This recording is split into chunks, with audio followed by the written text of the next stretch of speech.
my career actually ended due to me breaking my ankle. So you could have been to the Olympics if you didn't mess up your ankle? I was the first girl in the whole of London to complete all her grades in age. When I left university, I was going alongside a great guy at Haych.fit where I'd done sports massage there. I've never done management before in my life, but I thought, you know what, I'll give it a go, why not? So went over there, started learning the routes, and then I was thrown in the deep end.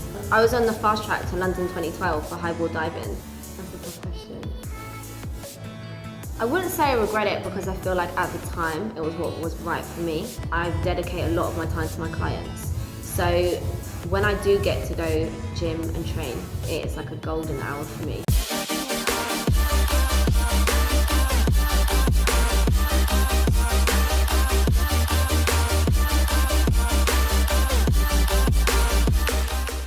You are H, how are you today? I'm good, thank you, Ali. How are you? I'm good, welcome to the Chinwag podcast. Thank you for having me. So let's just get straight into it. So to start off, at the very beginning, how did you get into sport in the first place, and who introduced you to sport? So first came into sport when I was really young, at the age of 3. It was actually my older sister that got me into gymnastics. She was a gymnast herself. As you do as older siblings, throwing me around the house, doing all sorts. There was a gym club that she went to. They took me there for trials. Got in through the trials, went straight into squad, and my career started from then. So was your first sport always gymnastics? Always gymnastics. Always gymnastics? Yeah. Did you do any other sports as a child, or? So I did do diving, highball diving, but that was a little bit later on in life. A little bit of football and stuff like that at school, but to be honest, gymnastics took over my life. Okay, that's interesting, because not many people really do gymnastics as their main sport. Because what did your friends think at school when you said gymnastics is my main sport? Everyone gets gassed about it. Really? Oh my God, can you do cartwheel? Can you do splits? You know, that sort of thing. But yeah, it's a different sport because of the intensity of it, but I loved it. So being a gymnast, obviously, is fitness. Every sport is fitness, really, but how did you get into fitness from being a gymnast?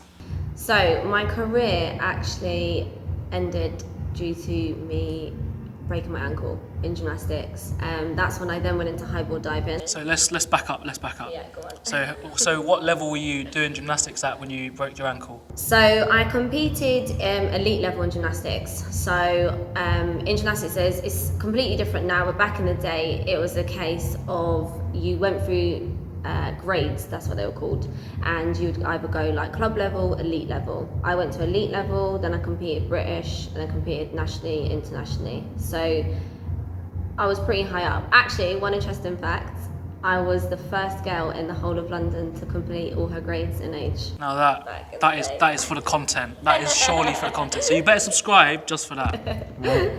So that's proper. That's amazing. So from that. So you broke your ankle, then what happened next? So I broke my ankle, didn't really know what I wanted to do. Obviously I was in college at the time. I started coaching gymnastics at the age of 14. Oh, so wow, I okay. knew that I wanted to do something within fitness. Went to college, studied, what was it? Sports coaching or other, whatever it is. And I thought, yeah, coaching's gonna be my career. So done that. Then I went to university. I done sports science there. Sports science coaching, and then I was a bit like, I'm not really sure if I want to be coaching anymore. How was your time at uni? Did you enjoy it? I loved it. Uni was good, but for me I didn't live the uni life because I was still back coaching and training, because this one I was doing highball diving as well. Oh, wow, okay. And then I basically just thought, I don't know if I want to do coaching. I started doing sports massage, so I was doing rehab, loved that. When I left university, I was going alongside a great guy at Barnet FC where I'd done sports massage there. And I, again, loved it. Saw how he done rehab and how he's a personal trainer. And then I just done my course in personal training. Okay, so moving on to my next question. So all about the coaching, you're all about the coaching, so am I, to be fair. Yeah. How did you get those qualifications, and what qualifications do you have in coaching? So I'm a level 2 in women's artistic. Okay. Currently studying for my level 3. Okay. I'm obviously fitness instructor qualified, level 3 personal trainer qualified, and I'm also a level 3 sports massage therapist. So what's the process of, so go back to the first one. So Yeah. what's the process of getting those qualifications into that level 2? So what do you have to do? Level 2, obviously there's a level 1, it's just basically assisting other head coaches. And then level 2, you have to go on like a 6-month course. It's like done every couple of weekends. Okay. There's like coursework you need to do, exams you need to do, practical exams you need to do. So how long ago did you do that one? Oh my God, I was like 15 when I Okay, so you're studying for your level 3, you said? Yeah. So now. when do you plan to do that, or are you doing that right now? At the minute it's on hold because of COVID. But hopefully it'll be towards the end of the year. I was supposed to be qualified in it, but obviously COVID hit and put everybody back. So moving on to the next qualification, how do you progress through that one then? So level 2 and then level 3. So once at level 3, you can go up to level 4, but I sort of want to stop with the gymnastics side of things. So Is your passion lost for gymnastics completely because you're a fitness trainer, or? I haven't not lost my passion. I still love coaching people. If I ever do one-on-ones and stuff, I do still love it. And when it's on TV and people want to ask me, tips and tricks and stuff like that, I love it. But I've found a new passion in the fitness industry. So tell me all about the new passion with the fitness industry. Okay, so I was training a little bit when I was competing myself in gymnastics. I only took it more seriously once I had my injury. Was working in a gym just as a receptionist. That was alongside while I was doing my coaching. So basically I went to Evolve just seeing if there was like any part-time hours so I could work alongside my coaching. And they were like, we'll get back to you, see, blah, blah, blah. Anyway, got back into it. So I basically went over to a gym, wanted to get like a part-time job while I was doing my coaching, and went to a gym, just said, any part-time hours in fitness instructing, working on the desk. They got back to me and was like, we do actually have something, but we'd like you to manage our other location. Obviously, I've never done management before in my life, but I thought, I'll give it a go, why not? So went over there, started learning the routes, and then I was thrown in the deep end. Can you do classes? I'm not gonna lie. So what was your first, talk me through, just before your first class, what were you feeling, what's going through your head, and all those things? Do I have to swear or not? No, you can't swear. Please don't swear. I was petrified. I literally came in, the director of the company showed me around the gym, and then he started doing a class and was like, so just throw out some exercises. I cannot explain to you how quick my heart was beating. I was just like, what do you want me to? He's like, just throw in some exercises. So I'd done a couple. Obviously introduced me to the members and stuff like that afterwards, and they just said, she's gonna be the manager here, taking some of the classes. 2 days later, I had to run my own class, which was a leg, bum and tum class. It was a pretty full class, I'm not gonna lie. A lot of mums that were in there. Okay. I was petrified. But once I got into the swing of things and I could see it was challenging people, I thought to myself, okay, cool, this is good. Then a couple of weeks in, I was getting feedback, my classes were getting busier, people were asking for more of my classes to be put on. I was buzzing, I loved it. So when you're working out and doing your classes and when you're in front of a lot of people, are you not worried that your ankle will give way at some point, or it's not on your mind at all? No, I had loads of rehab with that. So when I actually damaged my ankle, that was in gymnastics. They told me I wouldn't ever be able to. How long ago was that? 18, when I was 18, so that's like, God, 10 years ago. A long time ago. Jeez. They said to me, you're not gonna be able to do any rebound work or this, that and the other. I was on the fast track to London 2012 for high board diving. So, that sort of. So you could have been to the Olympics if you didn't mess up your ankle? No, so that was different. So my gymnastics was where I damaged my ankle. Oh, okay. Then I done my rehabilitation. Oh, okay. Yeah. Had time out for about 6 months where I was like obviously doing rehab, and then at that time is when I obviously wanted to quit gymnastics. And I couldn't go any further. My coach wasn't qualified to take me to competitions and stuff like that. So I was losing a little bit of interest.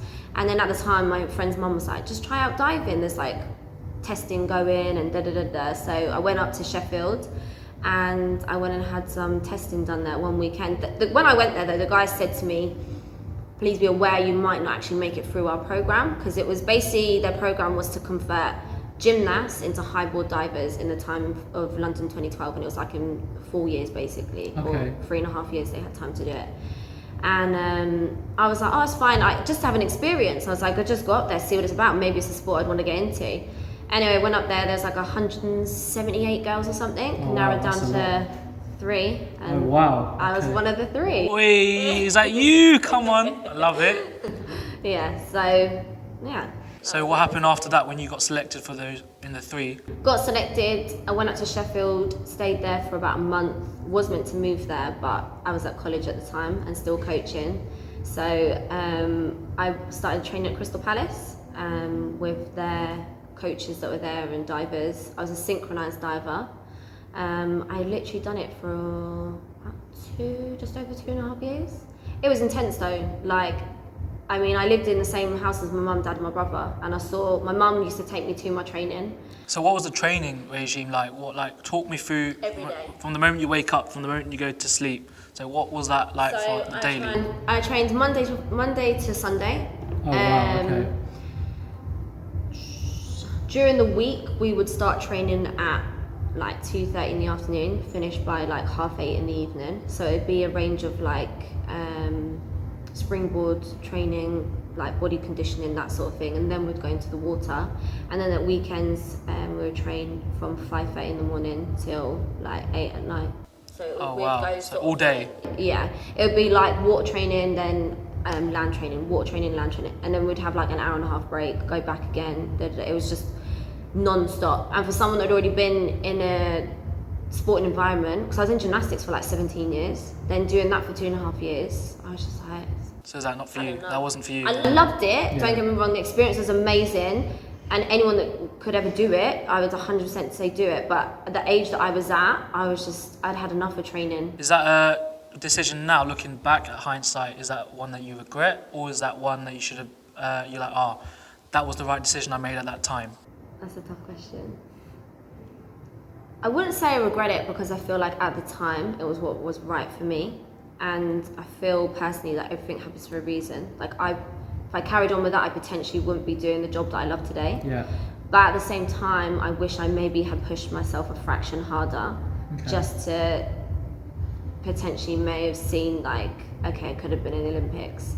But as I say, you can't go through life beating yourself up for making that decision. That's what I needed to do at that time, and what was right for me. So after you left the diving stuff, so then what are your experience from that moment to now of coaching, being a PT? Because we're at Evolve Gym, you work at Evolve Gym.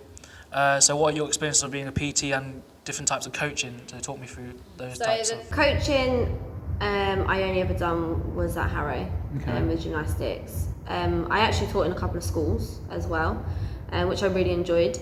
With regards to, once I left the gymnastics side of things and done PTing, this is actually my first gym of me PTing in. So I've done a couple of little clients when I was sort of coaching and when I very first qualified, but this is actually the very first gym that I've actually PT'd in. So what are your experiences of that? Is it what you would have expected it to be? Is it more than you expected it to be? Yeah, I think at the minute for me, I'm a little bit limited with regards to fully experiencing what a PT life is, obviously because I do manage the gym. So my management takes up a lot of my time, and then I try and fit my PT in around it. So for example, a standard day today, I start at 9 o'clock, I finish my shift at 6:30, then I do back-to-back clients for the next 3 hours. That's what every day is like for me. But if I was potentially maybe to stop my management side of things, I would pick up a lot more clients. So would you potentially drop the management and pick up those more clients? Yeah, I would definitely. Only because I wish I could be doing more classes, more boot camps, taking on more clients. At the minute I have a waiting list of clients, and it's I can't take them on physically because I don't have enough hours in the day or enough days in the week. And also I want to be making sure that I give all my clients the best service. Yeah. So how do you build up that relationship obviously with those clients? So how would you, if I was to become a PT, for example, and I'm a brand new person at the gym, how would I find a client and then build up more clients? Obviously, social media is massive nowadays, of putting yourself out there, content, stuff like that. When it comes down to actually being in a gym though, it's so important that you're welcoming and friendly with people. For personally, what... So you have to be a people person to... Yeah, I mean, you do get some PTs that are slightly quieter, but you do have to be slightly out there. You do need to be quite confident in, you know, speaking to people. I mean, I never actually approached any of my clients. I've never approached any of them. That's really lucky for me. But the thing is, I was quite loud and bubbly in my classes. Like, from the beginning, when I was absolutely about doing them, I really was worried. To suddenly be in that PT that's in the class and like dancing around and having fun and making jokes with them, obviously people got comfortable, they loved my classes, and then it was like, okay, they wanted that treatment but one-on-one, so that's how them... So you talk about classes, for those people that don't go to a gym like Evolve, what type of classes are you talking about? So the classes that we run here, we do things like boxing, we do boot camps, we do circuit classes, ab classes, LBT, body step. I personally run a class called Booty Blast, and that's literally a female class, obviously, for your booty. And then a step class that I do is basically sort of like a body pump class, but it's done to music, so there's a type of routine that you have to do with it. So are your classes on the daily, or are they weekly? How does it really work? I do... How many do I do a week? I do 5 classes a week I do. You do 5 classes a week? Okay, wow.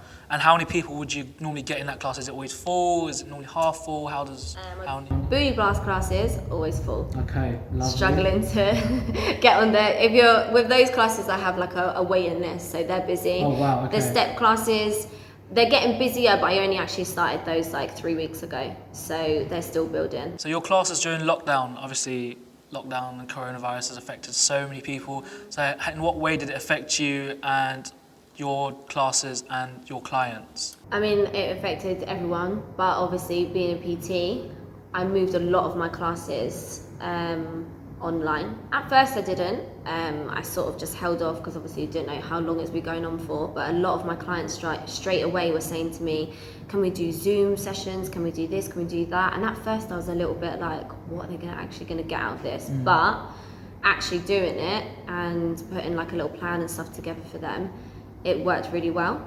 And then I thought, okay, well, if I'm doing this one-on-one, people enjoy my classes. Like I was getting sort of DMs and people messaging me like, oh, will you be able to do any of your booty classes online? We miss it, da, da, da. And I just thought, okay, let's just give it a go. Why not? So yeah, I sort of created my own little platform, Haych.fit. That's a nice plug there. Yeah, and we basically I'd done like a little monthly subscription and done an hour session every day, stretching, like a complete, done the headstand classes, handstand classes, stretching, booty blast, HIIT, everything. So from that, so now obviously everyone's back in the gym, so it must be proper busy, like busy as ever, right? I mean, the gym is picking up. It's been quite slow. I feel like it was bound to be slow. A lot of people during lockdown had got their own weights and this created their own little home gyms basically. But it has picked up, it's getting busier, definitely. So you've got a background in gymnastics, diving, and now obviously you're a PT. So what actually, when you wake up in the morning, what motivates you to stay as fit as you can? My members, my clients. Sorry, my clients, my members. Yeah, knowing for you personally, like what makes you want to train? What makes you want to like maintain that healthy body, for example? I like to stay healthy. I'll be honest with you, I find the time for me to train personally really hard because of the amount of hours I do. So as much as I am a gym bunny, I find it hard to get sessions in.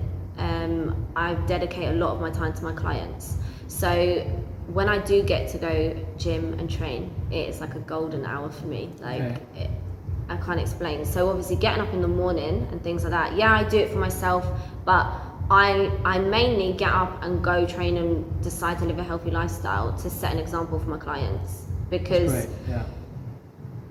as I say, that like I'm putting everything into them, obviously into myself, but when I know that I'm making them happy and they're achieving their goals, I'm achieving what I want to achieve in life, if that makes sense. So when you have an individual client, what do you make a program for them, or are they like, oh, I want to train this today, and then you're just doing what they want, or are you tailoring it for them specifically? So when I first take on my clients, I ask them what their aims and goals are, what they want to achieve from it, and I basically set out sessions based on what they want to achieve. Generally, I will, let's just say for example, my clients at the minute, I do like an upper body session with them, and then we'll do like a leg session, upper body, lower, like switch up between. So at the moment, how many clients do you have, individual clients do you have? 8. Is that a lot for this gym, or is that standard, or? I would say this is a good amount. It's a good like amount. I'm comfortable. Yeah, I do obviously paired sessions as well. Okay. But as I say, because I'm doing management, like 8 is more than enough for me to be doing. So if you weren't doing management, would you be happy with more clients? Yeah. Yes. Yeah, 100%. If I knew that like if I could drop it tomorrow and know that I'm gonna take on like another 5 to 10 clients, or I could be putting on like another 5 sessions a week for myself, 100% I'd go do it. So a typical day for you, obviously with the management aspect, and obviously your clients and your classes. So you get to the gym, and then talk me through your day and how your day works. Life would be a case of I'll have a client in the morning, then I'll come on shift.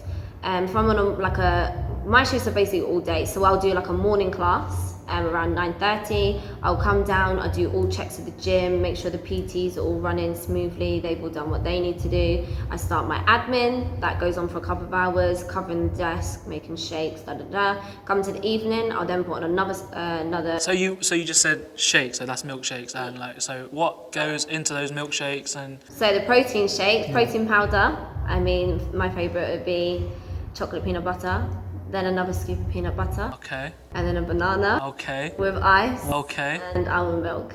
Lovely. Blend that together. Lovely. That's a favourite.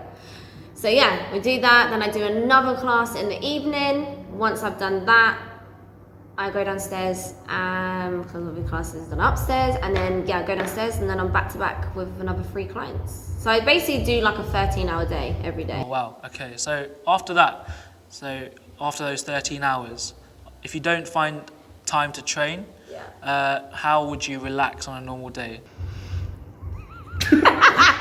Why? I know how you relax, but... What I like to do, I go home, I literally have a shower, chill, just put on Friends. Friends is actually a massive one for me. I just put on a bit of Friends, chill and go to bed, and then I'm back up ready to go again for the next day. So your life is hectic. My life is full on. If it's the only time I actually get to chill is probably on the weekend, like a Saturday or Sunday. They're the only days where I might have a bath and watch a movie. But other than that, during the week, it's get home, eat, shower, Friends, fall asleep. So you say eat. Chat to me about what kind of stuff you eat. Because you're a PT, obviously you have to set a good example for your clients. So you can't just be eating like McDonald's, KFC 24/7. So talk me through your diet. So I aim to eat as best as I can, but I mean we're all human. We all have a guilty pleasure. But And your guilty pleasure is? Food-wise? Donuts! Okay! No, I love Domino's pizza. Pizza always gets me. That's one of the things. Oh, I actually could do a pizza right now. Now I'm thinking of it, I'm not dribbling. No, so generally day to day, I'm sticking with my chicken and rice or chicken salads. Might have a little protein yogurt, porridge for breakfast. What else? Maybe even a little bit of dark chocolate in my porridge. Some berries, standard. Bit of hummus sometimes if I want a snack, carrots. I try and eat as best as I can, but at the same time, I even say this to my clients, you need to be realistic. Like, you don't want to have your life dieting, you just want to have a balanced diet. Yeah. Like, you don't want to stop yourself from eating your favourite chocolate. Have it once a week, not every single day. Yeah. Like, you still need to treat yourself. You can't go kidding And from yourself. all that hard work you do during the week, you need like a day's rest. Yeah, exactly, 100%. And I feel like I get it when people are competing and things like that, and they're a lot stricter. Okay, but setting that as a whole life, like for me, it's unrealistic. So I'm not then going to put that pressure on my clients. Okay, that was good. But you didn't say shisha, so I was disappointed. But you can say that if you want. Okay, she's just definitely a guilty pleasure. It is. 100%. I can't lie, I'm so guilty for that as well. So let's move on. Let's move on. So I think we're nearly at the end of the podcast. We've been going for how long now? I think half an hour, which is quite a long time. So where can people contact you if they've got any questions for any classes, or if they want to have any classes themselves individually or one of your group classes? Where can they contact you? Want to get in contact with me, they just head over to my Instagram, which is Haych.fit. Which I've linked down below, and it will be just below her face right now. Bing. So Haych.fit, can they, what kind of questions, if they've got any questions, so they can just DM you? Yeah, Anything? DM me, throw it out there, anything. I always reply to my DMs anyway, so. Okay. So obviously, we can't all be in one job forever. So in about 5-10 years time, where would you see yourself? Would you still see yourself as a PT? Go back to gymnastics, go back to diving maybe, try out for like 2050 Olympics maybe at your age, yeah? Oh, definitely not. Getting old now, but 5-10 years. Really and truly, I want to be opening my own studios. Okay. That's my aim. I want to open my own studios, have my own classes running, my own little PT facility. I love working at a gym, but I need to have something that's my own. So that day will come soon, definitely. Also, head over and check out Evolve Gym, which is where I manage. I am at the South Ruislip branch. Do you know if you can see it on my jumper? Yeah, Evolve Gym. So make sure you check that out. Make sure everyone checks that out. Brilliant gym, functional training, so come and check it out. So yeah, that is the end. I hope you enjoyed yourself on my Chinwag podcast today. I did. Thank you so much for having me. No First worries. female, right? First female Yay! and my first people stories, sporting stories. But yeah, if you enjoyed the video, please comment, like, and subscribe to my channel. Don't forget, I'll see you later for more. That's it. That's sick.